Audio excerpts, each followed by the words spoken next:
Pero Parisam Aravindalayatacham Bhagavatam Sarvaitam Purusutaram Kanda Bhagavatikavaniya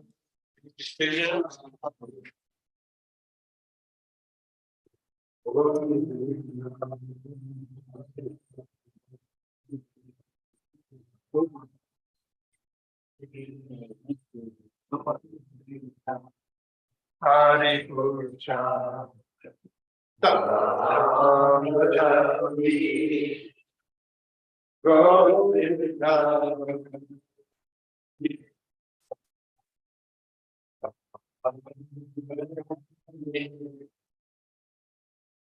Angranidas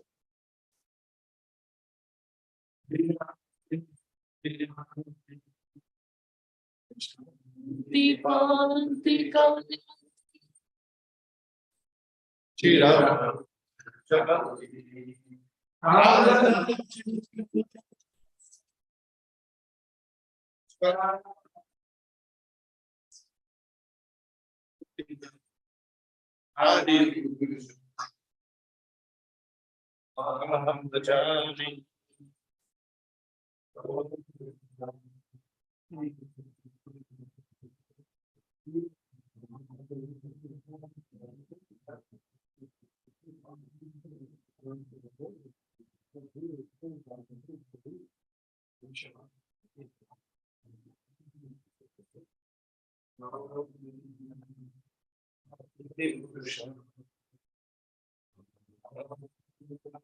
Chami Govinda Adi Purusha Namaham Bhajami Govinda Adi Purusha Tamaham Bhajami Govinda Adi Purusha Tamaham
Deva Prabhupada Namaste.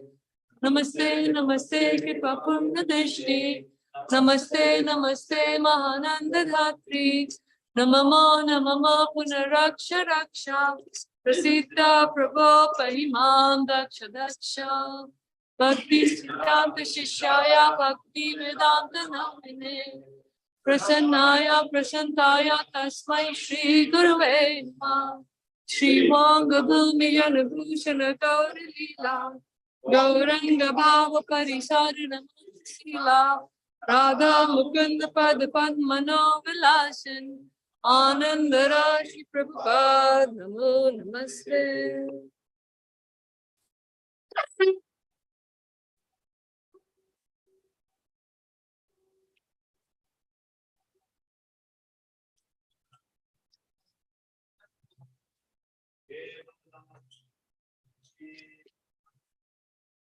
Shri Guru Chara.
Prabhu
Nityananda, Shri Advaita Gadamba Srivastasi.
His divine grace is the Bhakti Swami Srila Prabhupada ki. Jai Vishnu Pad Paramahamsa, Parivati Acarya, Ashota Rashata Sri Sriman, His divine grace, Srila Bhakti Siddhanta Saraswati Thakur Prabhupada ki. Hitvan Founder Acharya, Srila Prabhupada ki. Chakoti Vaikunth Vrinda ki. Nam Acharya, Srila Haridas Thakur ki. Prem Se Prabhu. Shri Krishna Chaitanya Prabhu Nityananda, Shri Advaita Gadadhar Srivasadi Gaur Bhakti Vrinda ki. Shri Shri Radha Krishna Gopal Gopinath Shama Radha Vidi Govardhan Shri Vrindavan Dham ki Shri Mayapur Dham ki ISKCON Philadelphia Dham ki Buddha Mai ki Ganga Mai ki Tulsi Maharani ki Bhakti Devi ki Shri Harinam Sankirtan ki Rajaraj Srimad Bhagavatam ki Samaveta Bhakta Vrinda ki Sai Gaur Premanande all glories to the Son of the Lord. All glories to the Son of the Lord. All glories to the Son of the Lord. All glories to Shri Guru, Shri Gauranga. All glories to Shri Prabhupada.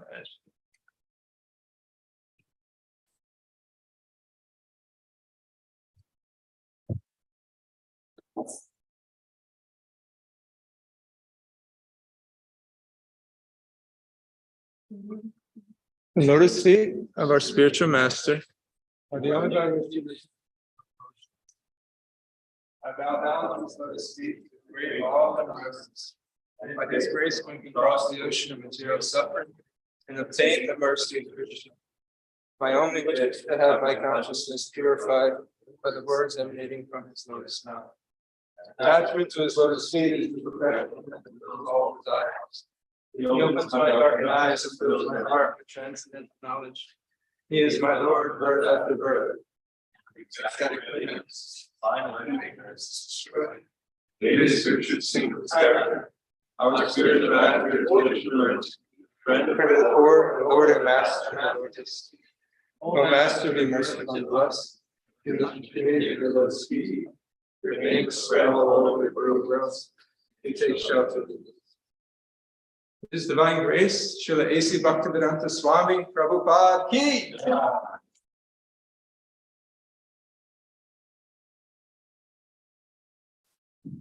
Hare Krishna. I'd like to welcome in our Zoom audience. Before we begin, today's class will be given by Acharya Prabhu. And before I begin, just wanted to announce that starting this past Wednesday, we started a new program here at the temple. So we have a live Srimad Bhagavatam class in the temple room Wednesday through Sunday. Monday and Tuesday are off. It's on a different schedule, verse-wise, it's on a different schedule than the Zoom class that is currently going on. We have two classes going on. Saturday, they come together for the in-temple class. So this will go on continuously. The online class, we encourage you all to help keep it remain strong. And those that are here in the temple or live in the temple are able to come to the temple. We'll also have a class there to attend while you're here. So on Saturdays, we'll be following the in-temple schedule. So if you were in class yesterday on Zoom, we're not going to be going on sequence. We're actually starting at the beginning of the Srimad Bhagavatam. We're on text number 3. So that's it. Tomorrow, Sunday, if you're following on the Zoom, we'll continue with where we left off on Friday. So if you have any questions at all, please feel free to ask. All right. So please give your attention to Acharya Prabhu. Hare Krishna.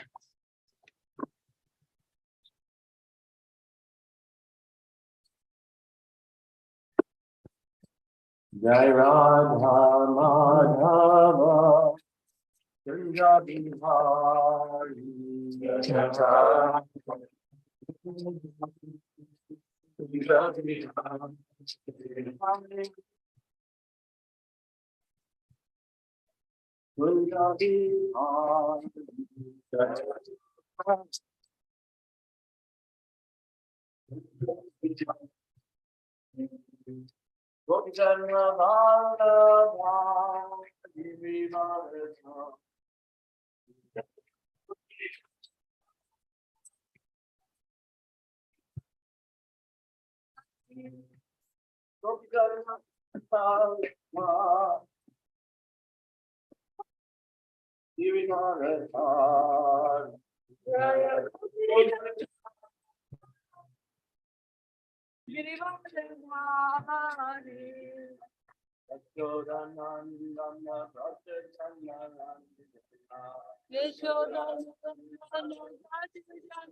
Jaya Raja Madai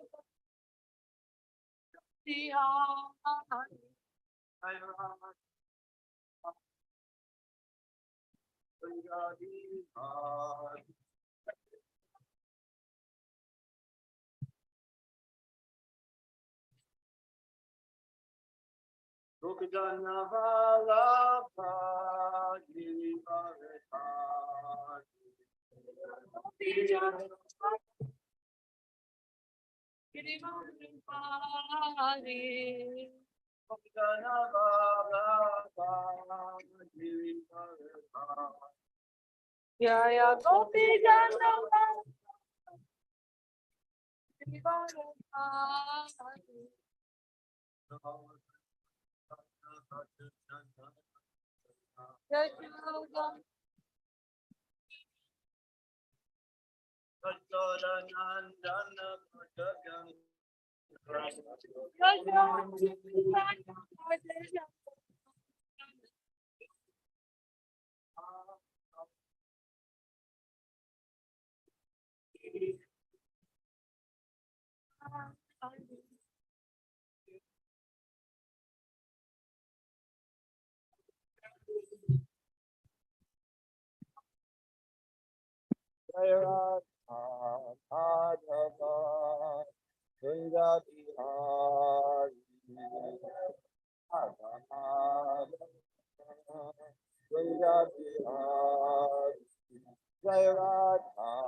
Jayam Vishnupad Paramahamsa Parivajakarya Stotra Satya Shri Shimad. His Divine Grace Srila A.C. Bhaktivedanta Swami Srila Prabhupada Ki Jai. Jayam Vishnupad Paramahamsa Parivajakarya Stotra Satya Shri Shimad. His Divine Grace Srila Bhakti Siddhanta Saraswati Thakur Maharaj Srila Prabhupada Ki Jai. Ananta Koti Vaishnav Vrinda Ki Jai. His Khan BBD founder Acharya His Divine Grace Srila Prabhupada Ki Jai. Namacharya Srila Haridas Thakur Ki Jai. Prem Se Kaho Shri Krishna Chaitanya Prabhu Nityananda Shri Advaita Gadadhar Shri Vasadi Gaura Bhaktivinda Ki Jai.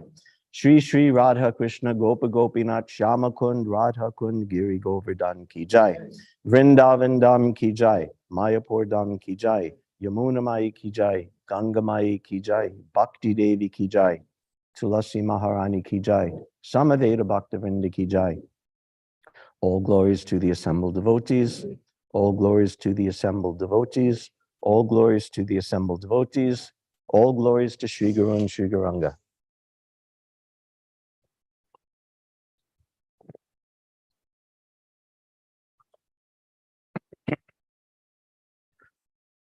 Om Namo Bhagavate Vasudevaya. Om Namo Bhagavate Vasudevaya. Om Namo Bhagavate Vasudevaya. Reading from Srimad Bhagavatam, Canto 1, The Creation, Chapter 1, Questions by the Sages, Text 3 today. Jai Shri Shri Radha Sharad Bihari. Nigama Kalpator Galitam Palam Shukamukad Amrita Drava Samyutam Pibita Bhagavatam Rasamalayam Muhuraho Rasika Bhuvi Bhavuka Nigama Kalpator Galitam Palam Shukamukad Amrita Drava Samyutam Pibita Bhagavatam Rasamalayam Mohuraho Rasika Bhuvi Bhavuka Nigama Kalpatur Galitam Palam Shukamukad Amrita Drava Samyutam Pibita Bhagavatam Rasamalayam Mohuraho Rasika Bhuvi Bhavuka. Everyone chant, please. Nigama Kalpatur Galitam Palam Shukamukad Amrita Drava Samyutam Pibita Bhagavatam Rasamalayam Mohuraho Rasika Bhuvi Bhavuka Nigama Kalpatarur Galitam Palam Nigama Kalpatur Galitam Palam Amrita Drava Samtam Shukamukad Amrita Drava Samyutam Pibata Bhagavatam Rasamalayam Pibita Bhagavatam Rasamalayam Ukaha Muhuraho Rasika Bhuvi Bhavuka Kalpatur Galitam Palam Shukamukad Amrita Drava Samyutam Pibita Bhagavatam Rasamalayam Muhuraho Rasika Bhuvi Bhavuka. Anyone else, ladies? Matajis? Nigama Kalpatur Galitam Palam Shukamukad Amrita Drava Samyutam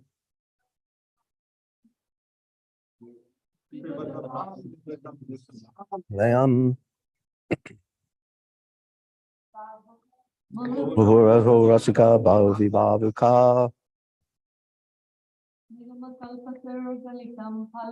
Nigama Kalpatur Galitam Palam Shukamukad Amrita Drava Samyutam Pibita Bhagavatam Rasamalayam Muhuraho Rasika Bhuvi Bhavuka.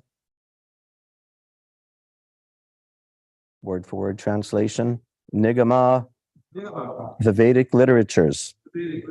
Kalpataro, the desire tree. Galitam, fully matured.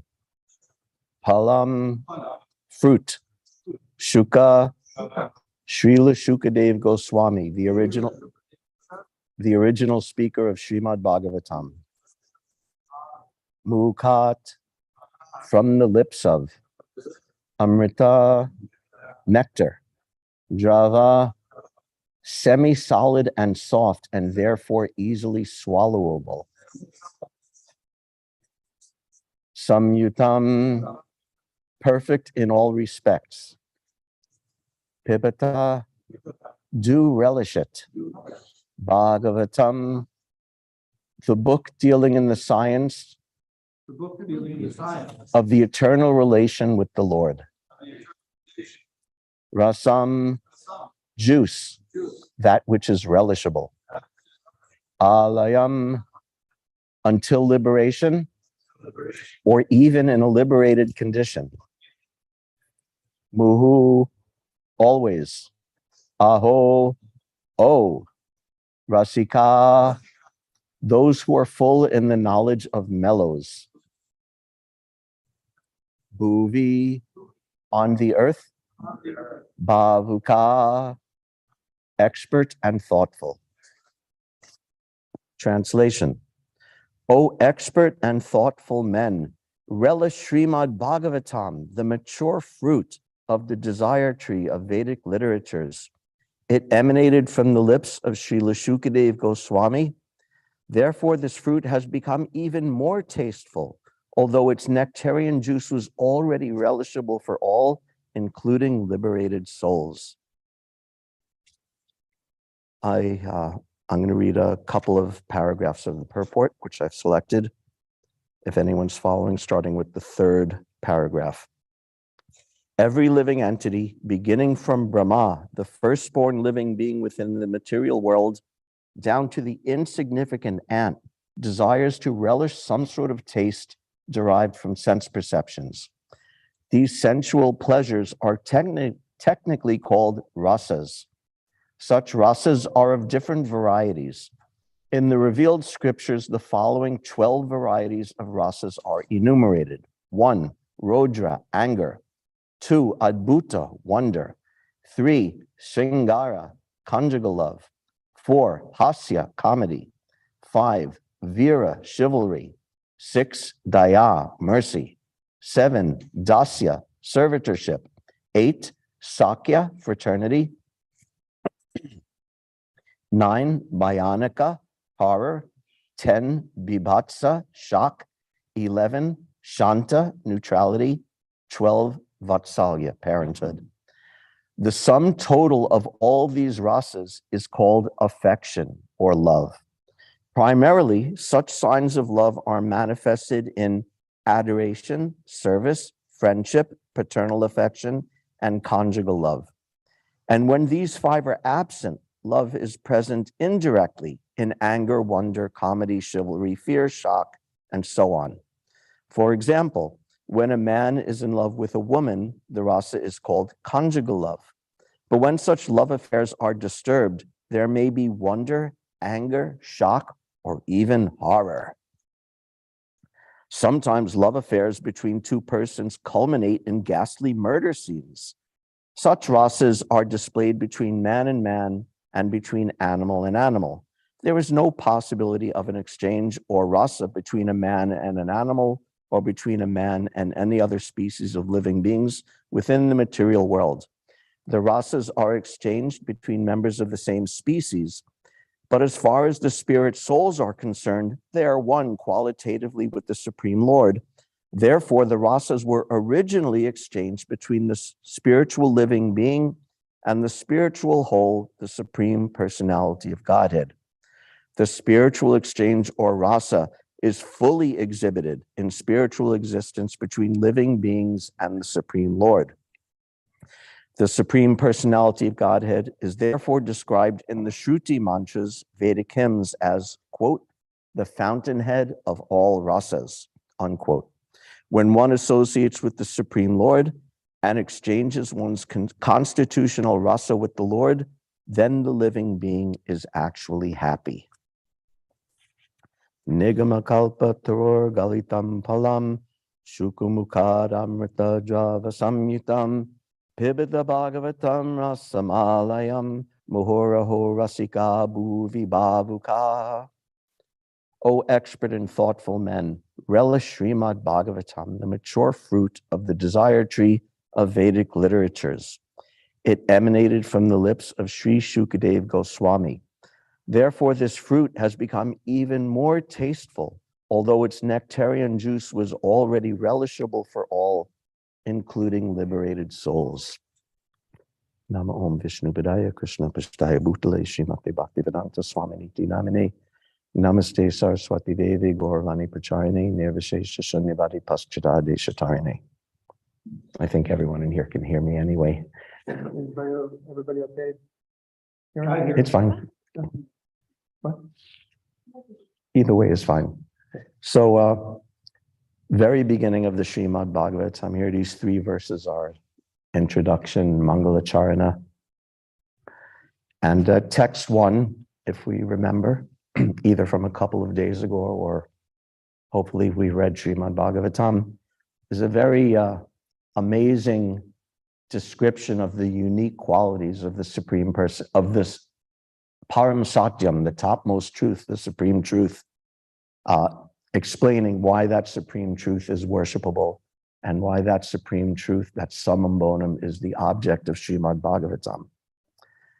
Then in the second verse, also very interesting, Srila Vishwanath Chakravarti Thakur says that second verse is a description of the power of Srimad Bhagavatam, its potency. So what's the potency of the Srimad Bhagavatam described in that verse? One is tapo trayun mulanam, that it uproots all of the miseries of life. All the threefold miseries of life, unmulanam, are uprooted by the power of the Srimad Bhagavatam. And the other power of Srimad Bhagavatam is Ishwara Sadhyo Ridya Varudyate, that through the Srimad Bhagavatam, the goal or the result is that the Supreme Personality of God himself becomes fixed in your heart. Of course, Krishna is already in everyone's heart, but it means you get realization that Krishna is in your heart and manifest for you to see and to have a relationship with. So this is the power, the great potency of Srimad Bhagavatam. It uproots all the miseries of life and it brings Krishna into your heart, manifests Krishna in your heart. Prabhupada says, actually in the translation, I think he says, fixed in the heart. The Supreme Lord is established within his heart. But this word avarudite is also interesting. It means not just fixed or established, but when you lock someone in jail, or when you confine someone or chain someone, that's avarudite. So Krishna is compelled into your heart, locked in your heart. Is it Bilva Mangal Thakur, when he was having the pastimes in Vrindavan, and Krishna came before him, and he was a blind old man. He was trying to grab Krishna, but Krishna was dancing out of his reach. And Bilva Mangal said, you may be beyond the reach of my hands, but you can never escape from my heart. So this is the immense power of Srimad Bhagavatam. It removes all the unhappiness of life, and it compels Krishna to reside and manifest within the heart of the devotee. Those who are students of Nectar of Devotion may recognize these 2 qualities from the 6 qualities of bhakti described in the very beginning of Nectar of Devotion. The very first one is Kleshagni, that the pure devotional service eradicates all of the sins and troubles and sinful reactions and all the difficulties of life. That's the very first quality of the 6. And the last quality of the 6 is Sri Krishna Karshani, that Krishna himself becomes compelled, becomes attracted, forcibly attracted by the power of devotional service. So these same qualities are mentioned in the second verse, yesterday's verse, which means that Srimad Bhagavatam is basically the presentation of devotional service. It's doing the same thing. So that's the second verse. And today's verse, Vishwanath Chakravarti Thakur said, text 2 is about the power of Srimad Bhagavatam. And he says that today's verse, text 3, is about the sweetness of Srimad Bhagavatam. Because power without sweetness is, we may be in awe of it, or we may be scared of it. But without sweetness, there's no real bliss, there's no relishable, we're just compelled, forced. But Bhagavatam also has that sweetness which is described today. And what is that sweetness? Nigama Kalpa Taru. The Nigama, the Vedic literatures are a desire tree. kalpataru, desire tree, means anything you want from that tree you could get. Prabhupada would talk about I think when he was commenting on Brahma Samhita, that Chintamani Prakara Sadmasu Kalpa Vriksha, that the desire trees in the spiritual world, he said in this world you could get an apple from an apple tree, you can get a mango from a mango tree, but from the desire tree, whatever you desire, you can obtain from that. So this is the Vedic literatures. You could get anything you want from it. And the thing you get from it, as we heard in Max's class yesterday, very nice class, is that you basically mostly are given dharma, artha, kama, and moksha, the four goals of life, the four ordinary or common goals of life: religiosity, gaining wealth, gaining sense gratification, and finally obtaining liberation from the material world.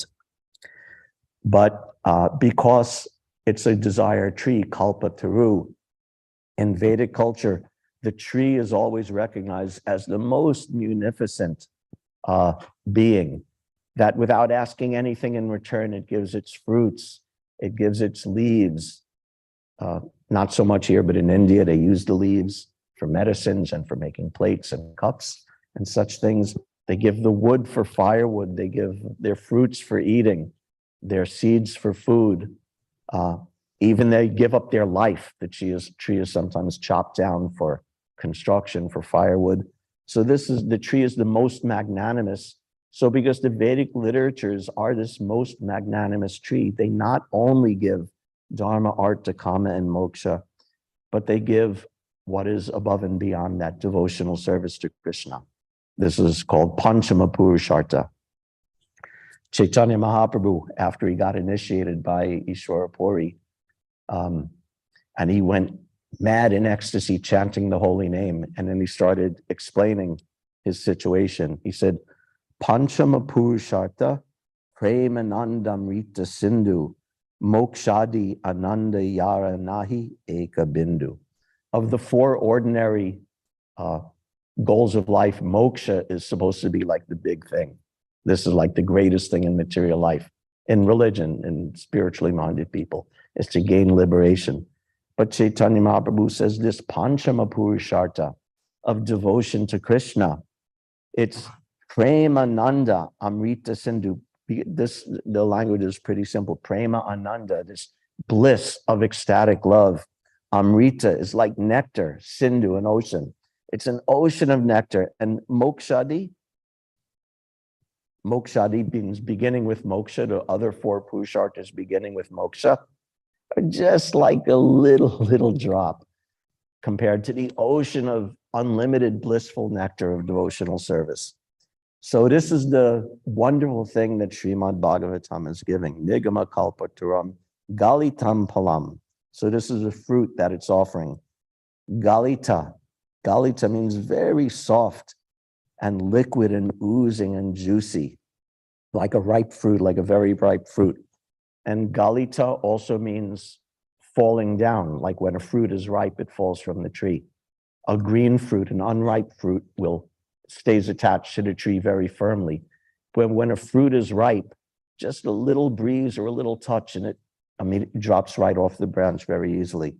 So this is the Vedic knowledge. It's the ripened fruit that's dropping so easily and carried branch by branch, hand by hand through the parampara to us, given us so easily and so nicely. Galita palam, it's a fruit. What else is the nature of that fruit? Sukha mukaramritam. It's like the sweetest nectar. Why? Sukha mukha, because it has been spoken by the greatest sage, Shukadeva Goswami. And also, this is also a poetic image, because it's also said that when the parrot eats some fruit, like it pecks some fruit with its beak in the tree, that fruit becomes even sweeter by that. So this is a nice poetic, actually this verse is full of very nice poetry and imagery. But this is the image that Shukadeva Goswami has taken this Srimad Bhagavatam, and because he's spoken it, he's made this ripened fruit of the tree of Vedic knowledge even sweeter and even more relishable. Sukha and Amrita, that has become like nectar. Amrita means nectar. It's so sweet and so delicious and so juicy. Prabhupada said just like a mango. Actually, sometimes he would say that, oh, you don't understand what it is to have a ripe mango in this country. In India, it's so appreciated. And at that time, actually, it was hard. This is going back to the late 1960s. You didn't find, big baskets of mangoes at the Giant or the Acme like you do now. It was actually hard to find a mango. And Satsarup Maharaj, he was Bhakta Steve at the time. He found one fruit market that had mangoes, and they kept them back in a special refrigerated section, not for like regular consumption. So when he found that and he heard Prabhupada talking about mangoes, he thought, oh, mangoes. So he would, after work, he would stop there at that fruit market, get a mango and bring it to Prabhupada. So Prabhupada would say, you in America, you can't appreciate. And even though we have mangoes now, they're not like the mangoes of India.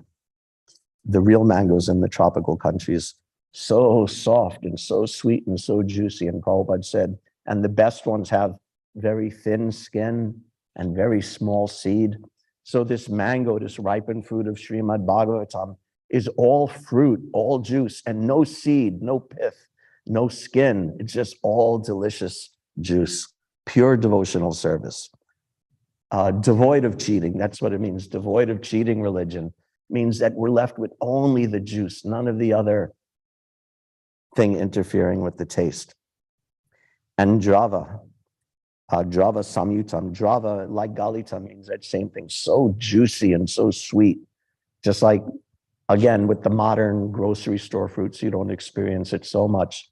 But if you have even like a Western fruit, like a plum that's been ripened on the tree and cooked in the sun till it's really ripe and juicy, and you bite into it, and the juice is dripping down your chin and squirting when you bite into it. This is Drava samyutam. So this is how sweet Srimad Bhagavatam is. This is the nectar of it. Drava samyutam. So sweet that Pibata Bhagavatam, that you don't even eat it. It's so sweet and soft and mellow that it's juice. You just drink it.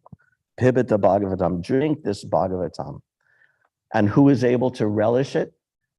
Those who are rasika, those who are bhuvi bhavuka, those who are rasika, those who understand and appreciate rasa, the sweetness of Bhagavatam and the sweetness of a relationship with Krishna, they can taste that. And those who are bhavuka, Prabhupada translates it as very expert and thoughtful. And bhavuka also means those who have bhava, those who have that ecstasy of a relationship with Krishna. So this is who can actually relish the Srimad Bhagavatam, who could drink this juice of Srimad Bhagavatam. And this juice is so amazing that rasam alayam, it's relishable even alayam, even after you have attained liberation, it's still relishable. After liberation, one is supposed to give up all desires for any kind of material taste, eating, sleeping, mating, and defending all these things. But the Bhagavatam is still relishable. Just like it said in a couple of chapters about Shukadev Goswami, Atmaramas Chamuneo Nigrante Apyarukrame, that this Bhagavatam is relishable even for those who have attained liberation or surpass. In other words, Bhagavatam surpasses all liberation. So this is how amazing and wonderful this Srimad Bhagavatam is. It surpasses all the happiness of this material world of dharma, artha, kama, and even up to moksha, liberation. Again, this going back to the 6 qualities of devotional service mentioned in Nectar Devotion and Bhakti Rasamrita Sindhu. One of those is moksha laguta krit, that the happiness of devotional service completely minimizes, completely makes a mockery of the so-called happiness of liberation. So this is the sweetness, what that Srimad Bhagavatam is. And again, it's for those highest, most rasika, advanced devotees, but also, as we heard in yesterday's class, that Bhagavatam is for those topmost Paramahamsas, pure devotees, but it's also available for anyone who approaches it sincerely. who approaches it with a little relish or a little bit of faith, it's also for them. And that's the beauty of Srimad Bhagavatam, part of the beauty of Srimad Bhagavatam, and part of the beauty of devotional service in general. That the process of our purification by reading Srimad Bhagavatam is the same as the goal of that purification, which is to become a relisher of Srimad Bhagavatam. Just one is a practice stage, one is a sadhana stage, and one is a sadhya or perfect stage. And the perfection of that rasa, that juice, that sweetness, is that we remember, and as Prabhupada explains in the purport, that rasa, this sweetness, also means one's relationship with Krishna. One has a relationship with Krishna. 5 primary relationships. Probably we all know this. Shanta, which is debatable as a relationship in one sense, because there's no active service. You're just appreciating passively, oh, how great is Krishna. Then when that advances, when that taste gets more intense, then dasya. One thinks, oh, Krishna is so great, I should render service to him. And then the love increases and evolves to the stage of fraternal love, sakyaras, that one thinks, I'll serve Krishna, but I'll serve him by being his friend, like an equal. And I can play with him and joke with him and give him so much happiness in this way. And then next is parental love, where one even thinks himself to be above Krishna in certain ways, like Krishna's parents, Krishna's elders. They're also serving Krishna, but through this method of taking the part of Krishna's elders. And then finally, conjugal love, which Prabhupada mentions in the purport, of the queens of Dwaraka, the gopis of Vrindavan. These are all different kinds, and as Prabhupada says, the sum total of all of these is called affection or love. Now, obviously, it almost needn't be said, but we need to keep on saying it. We can't artificially jump to any of the stages thinking, oh, I'm playing with Krishna, I'm a friend playing with Krishna in Vrindavan, or I'm a gopi or this or that. But the sum total of all these is affection or love. And without jumping to that, we can start building the foundation for that realization by developing that affection or love. And we do that through service. Very nice chapter. It would take too long. I'm not going to read the chapter, but chapter 6 of the Adi Leela of Chaitanya Charitamrita. Some may have read it because Advaita Acharya's appearance was not too long ago. There's a discussion of how Lord Balaram introduces the first, because he's the first immediate expansion of Krishna, he introduces the first appearance of Dasya Bhav, of being the servant of Krishna. And I can't remember actually if it's Chaitanya Mahaprabhu talking or Krishna Das Kaviraj, but he's describing that service to Krishna is so sweet. Jai Shri Shri Radhashard Bihari. So sweet and so wonderful that imbues everyone, all the devotees of Krishna, those who are guru, those who are superior to Krishna, like Krishna's parents, Krishna's elders, those who are sama, those who are on the same level of Krishna, like his cowherd friends, and those who are lagu, those who are like his servants, his underlings. It imbues all of those devotees with the mood of service, servitude, whatever their rasa, whatever their relationship is, from higher to lower, but service is the basis of all of them. And he quotes many verses. Nanda Maharaj, who is most senior, who can be more senior to the child than the father? So even Nanda Maharaj, when Uddhava came to visit Vrindavan, he explains that Krishna may be God, the Supreme Personality of Godhead, but he's my son and I just want to serve him. I just want to serve him. And Krishna's friends, although they're playing with him as equals, they're wrestling with him, they're running through the forest. Sometimes they're even speaking joking words. Oh, Krishna, I can defeat you in a wrestling match. Oh, we heard a few weeks ago in Bhagavatam class, the morning class, when Arjuna was remembering Krishna after Krishna's disappearance, how he was saying, oh yes, so we used to lay on the same bed and we used to joke with each other and sometimes eat together and sleep together. And sometimes I would even insult Arjuna is remembering, I would even insult Krishna. So this is there, but still they're equal in one sense, but still they're considering I am Krishna's servant. And even the gopis or the queens of Vrindavan is the next example. That like Rukmini is praying at Kurukshetra, telling all the other ladies, they're all gathered there speaking, said, yes, Krishna kidnapped me and I was a big princess and now I'm a big queen, but I just want to be Krishna's maidservant. And the gopis of Vrindavan are saying the same thing, even though they have this power, like Srimad Bhagavatam has the power to forcibly capture Srimad Bhagavatam. So the devotion of the gopis also does this, that they could capture Krishna, even manipulate Krishna in one sense, but they're in their hearts and in their words, they're thinking, we just want to remain Krishna's maidservant. They also said to Uddhava, does he sometimes remember us? He's there in Dwaraka with his queens and living this highfalutin, cosmopolitan life. Does he still remember us, his faithful maidservants here in Vrindavan? So all of this is there. The rasas are there. And to learn about that, we read Nectar of Devotion, Bhakti Rasamrita Sindhu, which explains it in such a wonderful detail, great detail. But the foundation is this, that establishing ourselves as Krishna's servant.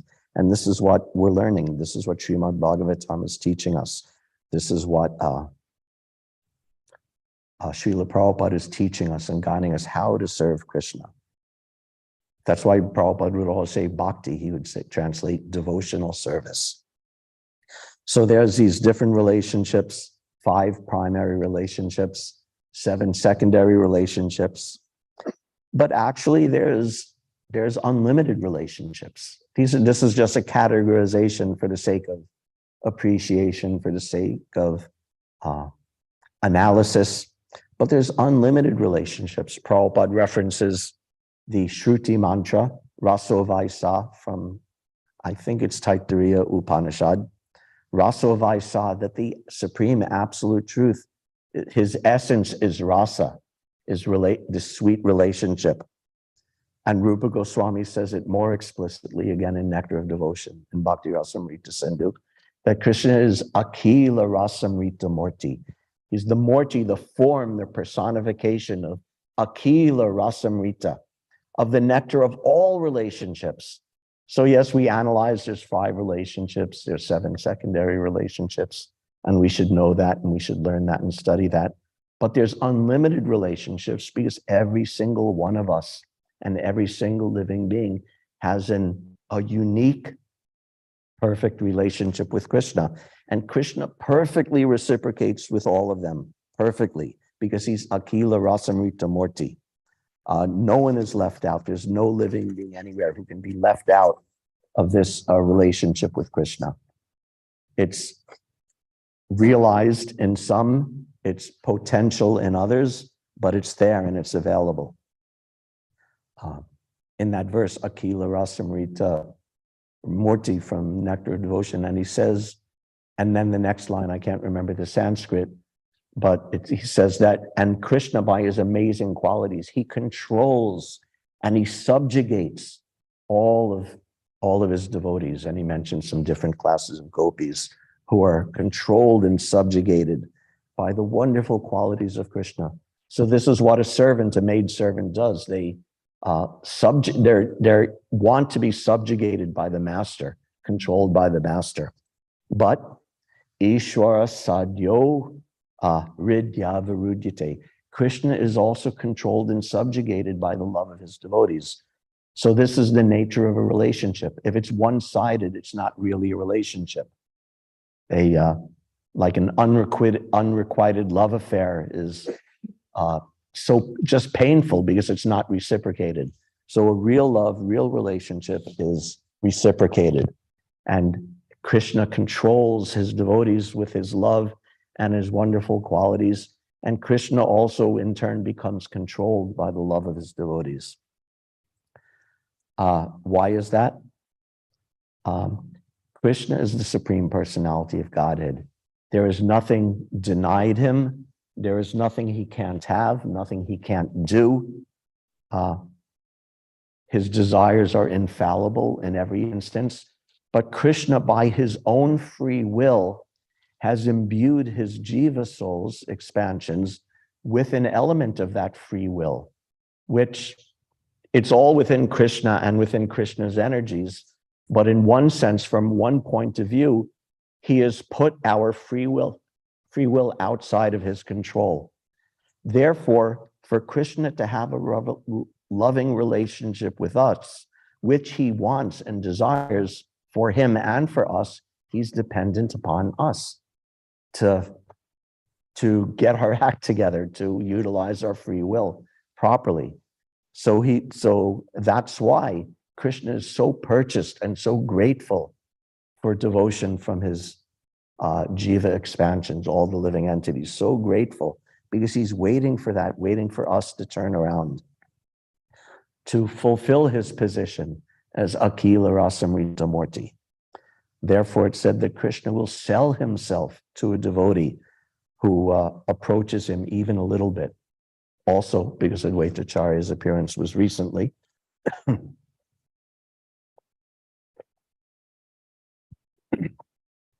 We know how Advaita Acharya was worshiping his deity. I think it was Shalagram Shila.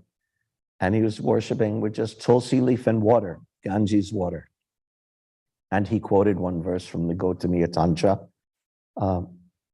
that Lord Krishna himself says that if someone offers me just a palm full of water and a tulsi leaf, I sell myself to that devotee.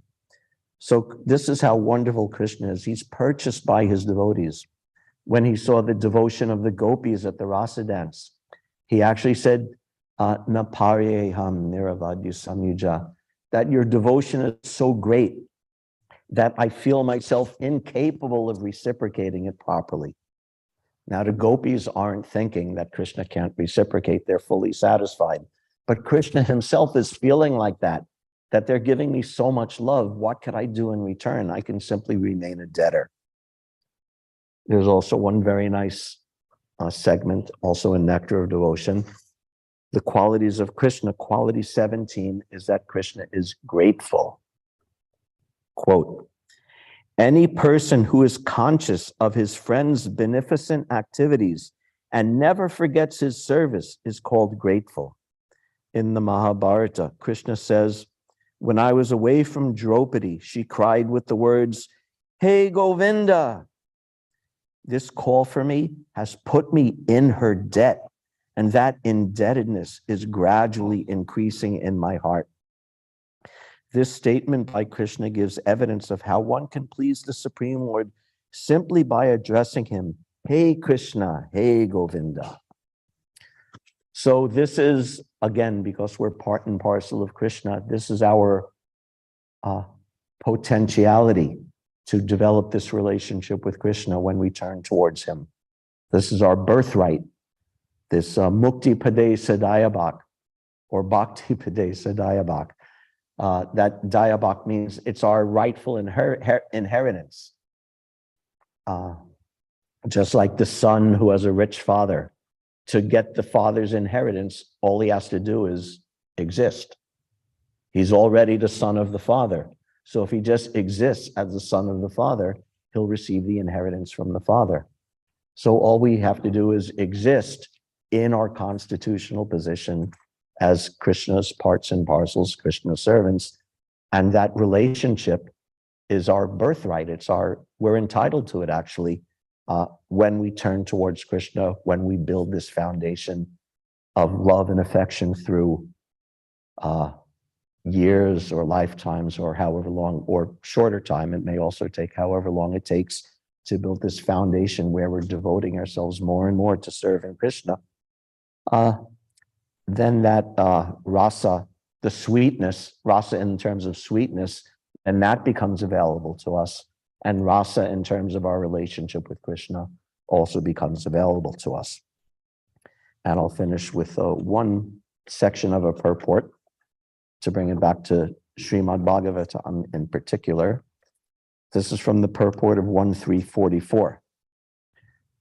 which is the end of this, end of the third chapter of the first canto. Prabhupada writes, let's see, the word nivishta means that Sutta Goswami drank the juice of Bhagavatam through his ears.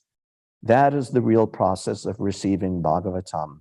One should hear with rapt attention from the real person, and then he can at once realize the presence of Lord Krishna in every page.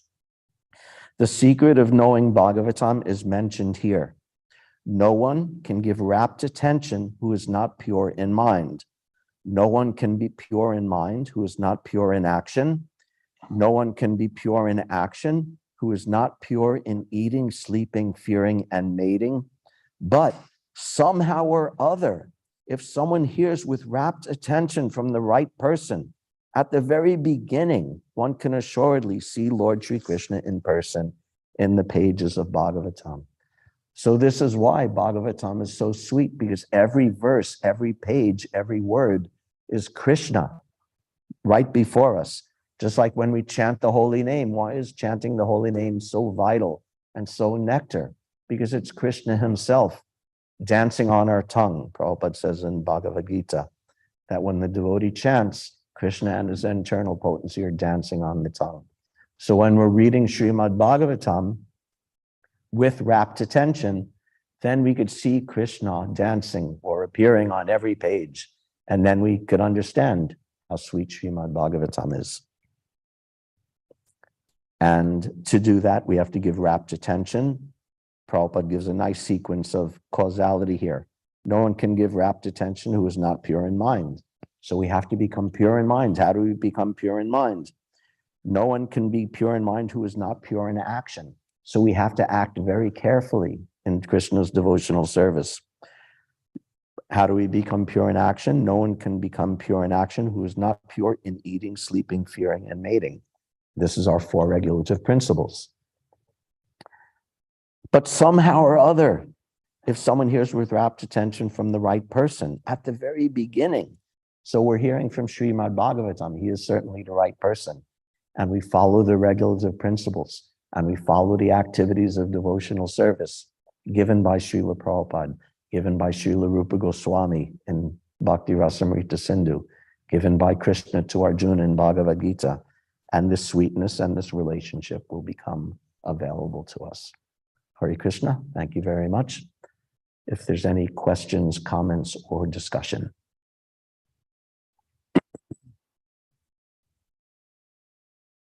Yes, Prabhu. You're saying that if a person just becomes remains the child of the Supreme Personality of God and the inheritance. But wasn't there something in that verse about going on to suffer the reactions of the past misdeeds and continue to offer obeisances to the Lord from the core of their heart in order to be the inheritance? Yes, because that's part of being the good son of the Supreme Personality of Godhead. How does the verse start? Yes. Tatenu kampam susamikshana bhujana evatma kritam vipakam. Accepting all of the difficulties that come as deserved by you, as the rightful response to my past sinful activities. So the conclusion is that you remain the son and you'll get the liberation or the bhakti. But part of remaining the good son is following all of these rules and following all the moods of being a devotee. That's also being a good son, learning to accept our karmic reactions gracefully and gratefully, from knowing it's coming from our Father Krishna. So that's part of it. Yes. So much is part of it, but yes, in that verse in particular, very important.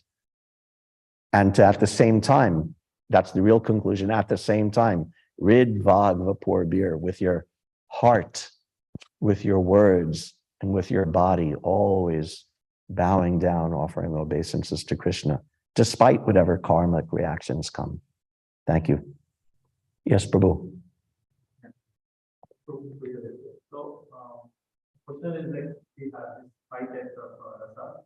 We have what?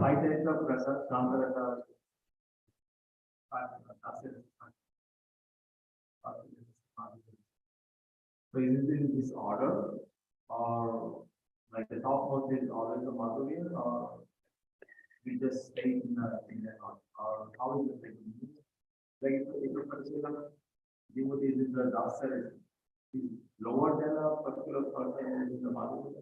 Yes and no. Yes and no. There is an objective analysis of which relation. Oh, of the five rasas, sometimes they're described, one is higher, one is under that, one is under that, or above that, above that. So what does that mean? How do we understand that? Is that? So in one sense, it's true in an analysis that the intensity of love, for example, of the gopis is considered more intense than that of parental, and parental is above that of friendship. But in another sense, Krishna is completely satisfied by all of them. And he doesn't say, oh yeah, these gopis are the best. Only the gopis. I don't want to play with my friends anymore. I don't want to have a relationship with my parents anymore. This is a kind of analysis, but Krishna is completely satisfied by all devotees in all relationships who love him and serve him in that relationship. And the devotees in those relationships are also completely and fully satisfied. So there is a kind of analysis of higher and lower, or more intense, less intense. But that's a kind of analysis. But in reality, the devotees and Krishna appreciate all of them equally. Does that make sense? Is that all right? I guess. Yes, Prabhu. I've always been under the impression that the rasa of dasya is for kind of the earth, kind of like for our lives that we're living in, and then the rasa of friendship, parental and lovers for much of in Goloka Vrindavan, like in the spiritual world. I've always gotten that impression, and then that's always obviously in the beginning, that's always the focus. Is that true? Is it, or are there, could we expect we're really approaching the limits of anything that I can understand about this. But dasya or servitude has a general sense and it has a specific sense within Srila Rupa Goswami's analysis of relationships. So just like I was remembering from Chaitanya Charitamrita, that all devotees are feeling themselves to be servant of Krishna. That doesn't mean that they're no longer in, like the gopis are saying that, it doesn't mean that they're no longer in conjugal ras, but that mood of being a servitude is something that all devotees possess everywhere. And then there's particular mood of a servitude within that group of the five relationships, which is a specific thing, which also is based on servitude, but it's a particular unique kind of relationship. Does that make any sense? Just like there's Sakya Ras, friendship with Krishna, which is a particular kind of relationship, but there's also a more general sense of accepting Krishna as friend, as in, how does it start? The 9 processes of devotional service. I'm getting Shravanam, Kirtanam, Vishnu Smaranam, Padasevanam, Archanam, Vandanam, Dasyam, Sakyam. So Dasyam Sakyam means every devotee becomes a servant of Krishna. And Sakya means every devotee has Krishna as his best friend. But that's maybe a different conception than Dasyam and Sakyam in the 5 relationships. Does that make sense? Every devotee is feeling that I'm Krishna's servant and I'm Krishna's friend. But particular devotees have friendship or servitude or parental or conjugal as their focus. Vishnu Gada Prabhu, did you want to say something about that? That in this world, with the relationship with the spiritual master is always servant. It never becomes friend or conjugal lover. So with the Right. spiritual message, then the publishing, it's always, but along with that, then the spiritual master may lead you when one comes to that position of developing those other messages. Thank you. Anything else? Question, comment? Yes, Prabhu, Max. By the way, I enjoyed your class yesterday. I was just gonna say thank you for the activity in this class today.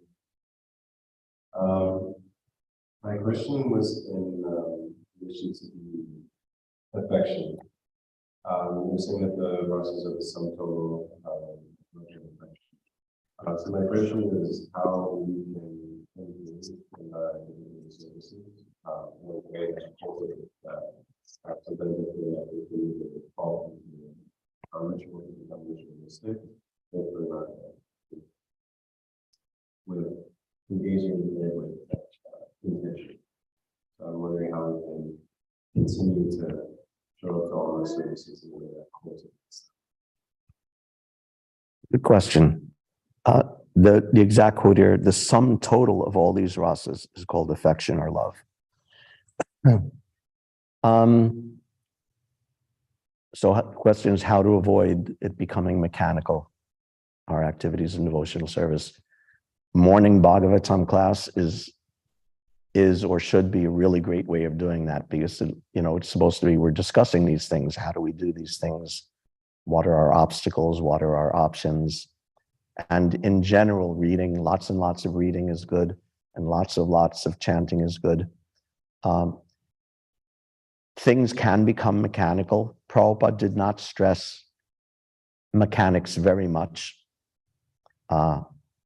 rituals and such things. So we actually have a lot of opportunity for not being mechanical.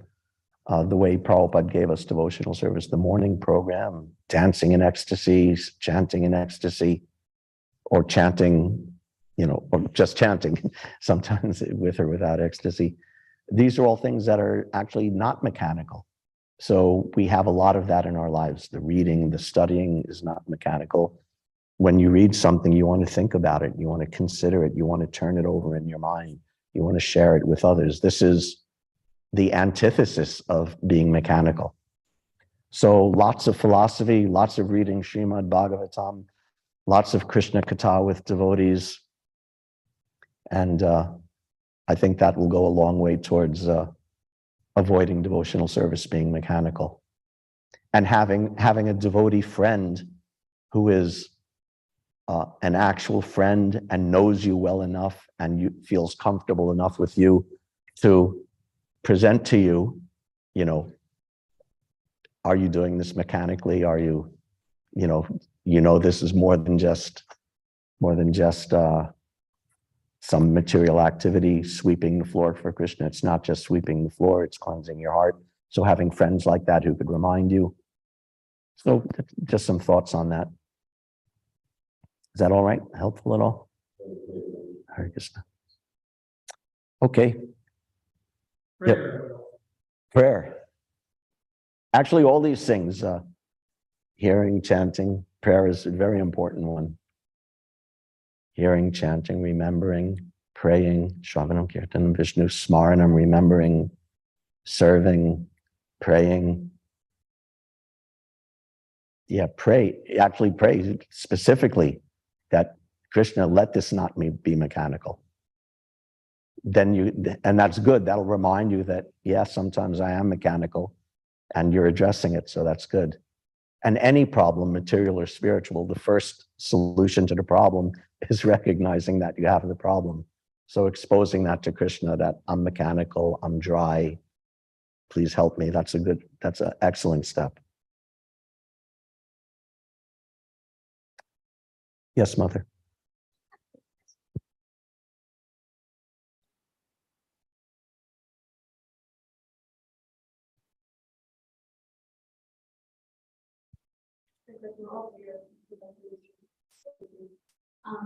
You mentioned hearing and having advice on how to remember.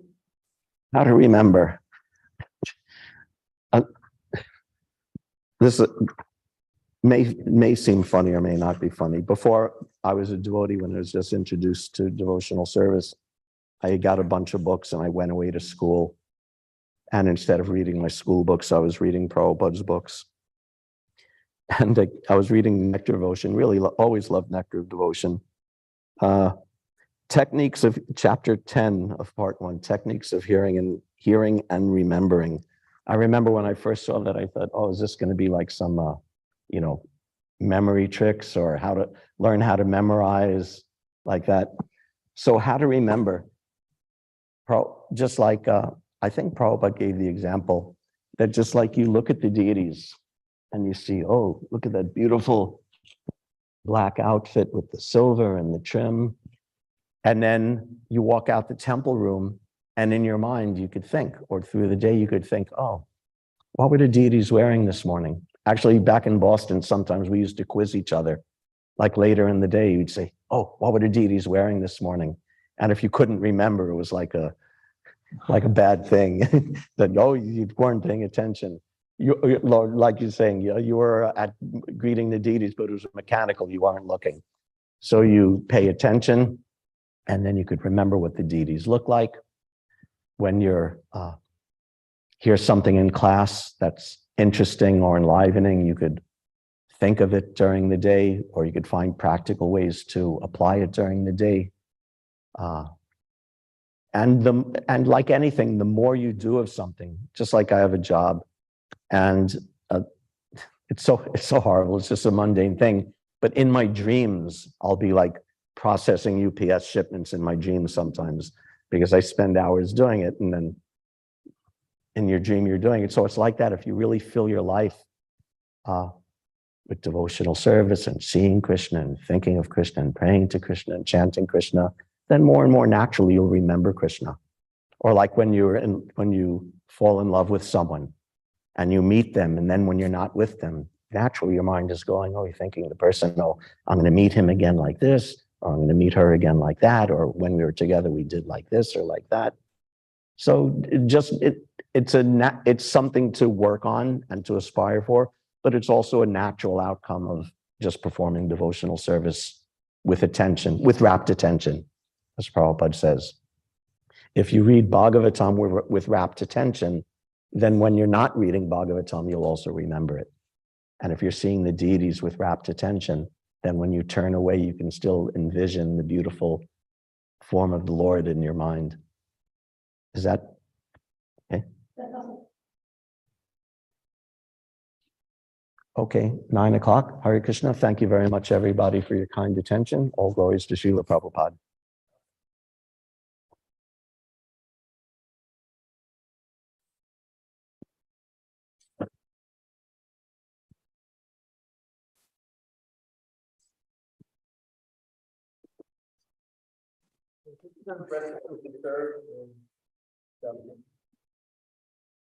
Chapter